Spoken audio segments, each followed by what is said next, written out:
Medigadda barrage కుంగుబాటుపై vigilance విచారణలో విస్తుపోయే నిజాలు వెలుగులోకి వస్తున్నాయి. మేడిగడ్డ బ్యారేజ్ కుంగుబాటుకు దాదాపు 15 కారణాలున్నాయని విచారణలో తేలింది. మరోవైపు 17 మంది ఇంజనీర్లపై కేసు నమోదైంది.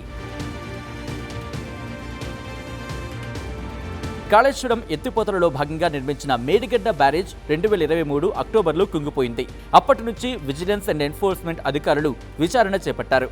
మేడిగడ్డ బ్యారేజ్ వైఫల్యానికి సర్వే, ఇన్వెస్టిగేషన్ నుంచి నిర్వహణ వరకు అనేక అంశాలు కారణమని గుర్తించారు. దాదాపు 15 కారణాలు ఉన్నట్లు ప్రభుత్వానికి నివేదిక అందజేశారు. డిజైన్లు, సీకెండ్ పైల్స్ ఏర్పాటు, పని పూర్తయ్యాక కాఫర్ డ్యాంకు సంబంధించిన మెటీరియల్ తొలగించకపోవడం, పని పూర్తి కాకుండానే పూర్తయినట్లు ధృవీకరణ పత్రాలు ఇవ్వడం, గడువు పొడిగింపులో లోపాలు, ఇలా అనేక అంశాలు ఉన్నాయని గుర్తించారు.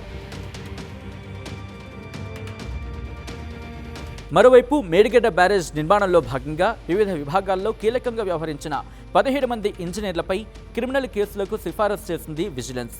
2015 ఏప్రిల్ నుంచి 2023 అక్టోబర్ 21న మేడిగడ్డ బ్యారేజ్ కుంగిన నాటి వరకు నీటిపారుదల శాఖ కార్యదర్శులు, ప్రత్యేక ప్రధాన కార్యదర్శి సహా సెక్రటేరియట్లో బాధ్యులైన అధికారులందరిపైనా తగిన చర్యలు తీసుకోవాలని సూచించింది. ప్రాజెక్టు నిర్మాణాన్ని వేగవంతం చేసే పేరుతో అనేక నిబంధనలు ఉల్లంఘించారని ప్రభుత్వానికి రిపోర్ట్ చేసింది.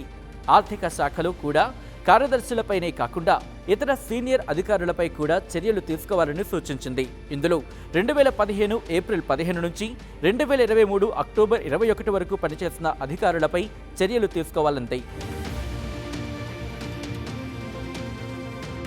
2023 అక్టోబర్లో మేడిగడ్డ బ్యారేజ్ కుంగిపోయింది. దీంతో 7వ బ్లాక్తో పాటు కొన్ని పియర్స్ దెబ్బతిన్నాయి.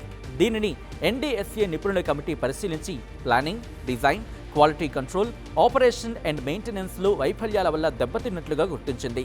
మేడిగడ్డ బ్యారేజ్లోని 7వ బ్లాక్ కూల్చాల్సిందేనని ఇప్పటికే సిఫారసు చేసిన ఎన్డీఎస్ఏ దానిని మళ్లీ నిర్మించాలని సూచించింది. అయితే ఈ బ్లాక్ను మళ్లీ నిర్మించేందుకు అవసరమైన డిజైన్ను రూపొందించే బాధ్యతను కేంద్ర జల సంఘానికి అప్పగించాలని సూచించింది.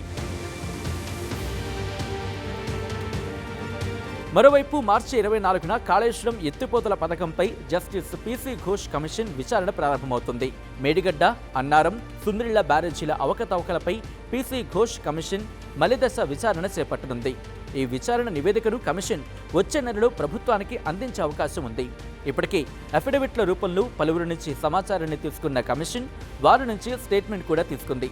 ఈ క్రమంలోనే చివరగా గత ప్రభుత్వంలోని బాధ్యులను కూడా బహిరంగ విచారణకు పిలిచే అవకాశం ఉంది. ప్రపంచంలో ఏ మూల ఏ క్షణం ఏం జరుగుతుందో వేగంగా తెలుసుకోవడానికి తొలి వెలుగు వాట్సాప్ ఛానల్ని ఫాలో చేయండి.